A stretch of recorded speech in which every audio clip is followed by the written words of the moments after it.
Hello everyone, welcome back into this channel, and in this tutorial I would like to show to you about the CapCut application, and I want to show you the way how to find privacy policy on CapCut application. So the first thing you have to do, you need to open the CapCut application, and whenever you open the CapCut application you will be in the edit part, but then to find the privacy and policy you just need to go into the setting in this right upper corner over here, and after that you just need to scrolling down this side until you found this privacy policy.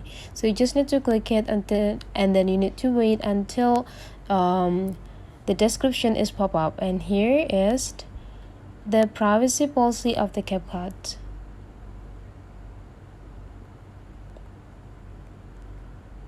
So that's the way how we find a privacy and policy in a CapCut. Hopefully this tutorial today is useful for you. So don't forget to leave some comment, like and subscribe into this channel, and I'll see you for the next video.